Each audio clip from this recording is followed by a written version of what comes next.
Bonjour tout le monde, j'espère que vous allez bien, que vous avez passé une bonne semaine et que vous passez des bonnes vacances. Aujourd'hui, je vous fais une vidéo avec un format un petit peu différent puisque je vous fais la liste de mon top 4 de mes livres préférés en trading.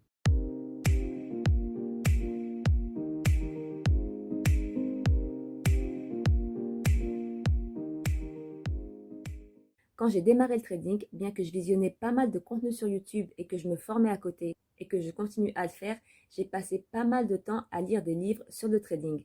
C'est vrai que le fait de lire m'a beaucoup aidé et m'a fait prendre une autre forme de prise de conscience des marchés financiers.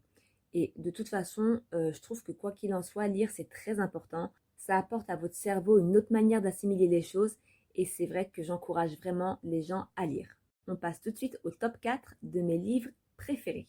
Donc pour moi, la référence, et c'est le livre avec lequel j'ai commencé, c'est l'analyse technique des marchés financiers de John Murphy. Ce livre, c'est juste un must-have et honnêtement, tous les traders doivent au moins avoir lu ce livre une fois. C'est juste une vraie mine d'or, il est complet. Il peut faire un peu peur parce qu'il fait plus de 500 pages, mais il est passionnant, il est extrêmement bien fait.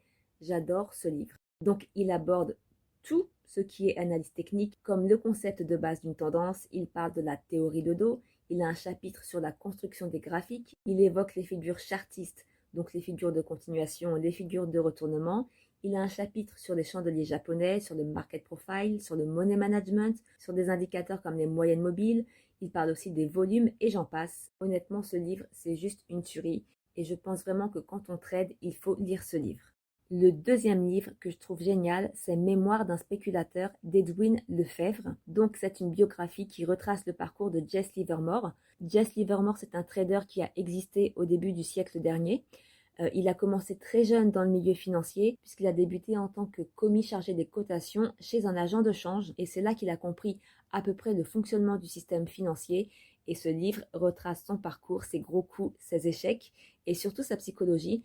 C'est un livre qui est vraiment très intéressant et surtout cet ouvrage vous fait voir le point de vue et aussi la psychologie d'un des plus grands traders du siècle dernier.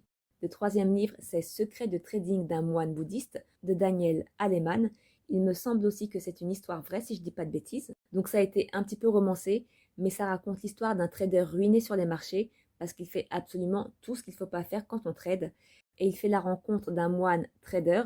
Il va faire une retraite chez ce moine et ce moine lui enseigne avec philosophie son secret, ce qui fait de lui un moine riche sur les marchés financiers. Donc moi, si je vous parle de ce livre, c'est pas un hasard, c'est parce que j'ai vécu une période très compliquée. Il fut un temps c'est vrai que je suis une passionnée des marchés et en plus de ça, j'ai une nature assez impulsive et compulsive et donc j'agissais pareil sur les marchés. Je tradais tout le temps, sans raison, sans plan. Je tradais juste pour trader et pour gagner de l'argent. Et forcément, plus je tradais comme une forcenée et sans raison, plus je perdais d'argent, plus je faisais des revenge trades. Et cette période qui a quand même duré un petit moment m'a fait perdre pied. Et quand j'ai lu ce livre, je l'ai lu 2 fois, je me suis totalement remise en question. J'ai revu toute mon attitude, j'ai commencé à prendre des trades en conscience, à respecter mon plan, à faire attention au money management et je suis passée d'une phase de dégringolade à une phase de calme et de trade en pleine conscience. Enfin, je savais pourquoi je choisissais de prendre un trade ou pas et ça a complètement changé mon expérience dans le trading. Donc honnêtement, je conseille ce livre pour toutes les personnes qui vivent ou qui ont déjà vécu ce genre de période. Ça peut vraiment vous faire réfléchir. Et le quatrième livre, alors je vous avoue, c'est un livre que je n'ai pas encore lu, mais c'est un livre qui est très conseillé par les institutionnels. Donc je me dis que s'il est conseillé par les institutionnels, c'est qu'il doit bien y avoir une raison. Ce livre s'appelle Options, futurs et autres actifs dérivés. Vu le titre, je pense qu'il doit être assez technique. Et en tout cas, c'est sûr que pour ma part, il fait partie des livres que je vais lire bientôt. Comme ça, du coup, je pourrais vous donner mon avis. Donc voilà, c'est tout pour cette vidéo. Je vous mets les liens de tous les livres dans la description.